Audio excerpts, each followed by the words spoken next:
Hi guys, I'm the Dergs, and welcome back to Really Red Gaming. Today we're going to talk about the Turing test.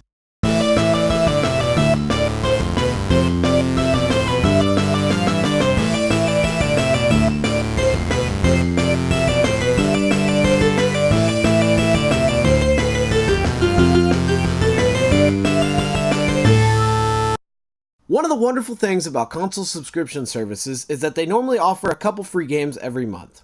Now, if we're completely honest about this, normally one, maybe two of what's offered is actually worth downloading and playing. But every now and then, I'll stumble across something really great that I wouldn't have found otherwise. The Turing test is just that. Bored one evening with a group of friends, I stumbled across the Turing test. A game I had downloaded sometime last fall as a free game but had never played. Being a huge fan of space, the cover had my interest piqued, so I gave the game a shot. Before picking up the Turing test, I had personally never heard of it, both the game and the test itself. For those of you in the same shoes as I was, let me briefly bring you up to speed. The Turing test was designed by Alan Turing in 1950. It was created to be able to test a machine's ability to exhibit intelligent behavior equivalent to or indistinguishable from that of a human. If that seems a bit confusing, the more relative use of the Turing test, for this video at least, is using a version of it as a means to differentiate an ultra-developed AI from a human, and that is exactly what the Turing test game is all about. At its core, the Turing test is a first-person, story-driven puzzle game, very similar to games in its genre, such as Portal or Numa. But after diving in, it was clear to me that this game had something special to offer in its story. You play the part of Ava, a member of the ISA aboard a ship orbiting Jupiter's moon Europa. Ava was woken up from her cryosleep by the ship's and planet's AI, Tom.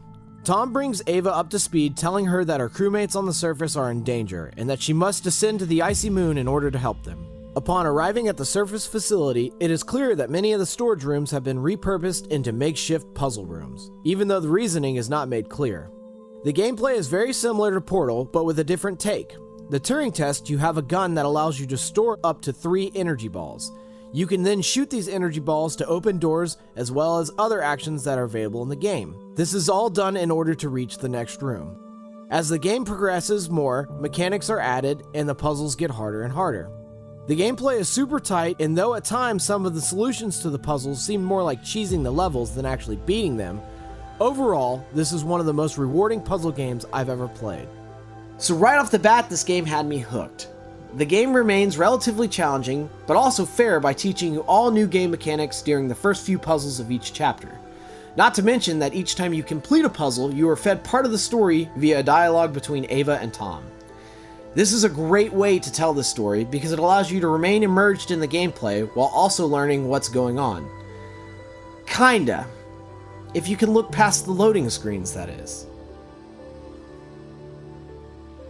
I'm not sure if it's just because of the nature of this game, or the fact that I'm spoiled in the year 2018, but oh man did the loading screens kill the Turing test for me, or nearly at least.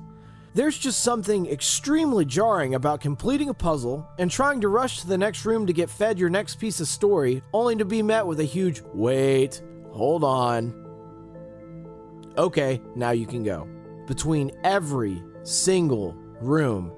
And this isn't even mentioning the load times between chapters, which were even longer. Now, this wasn't a huge deal as the game went on, because naturally the puzzles started to take a little bit longer. But man, at first this really did kill me.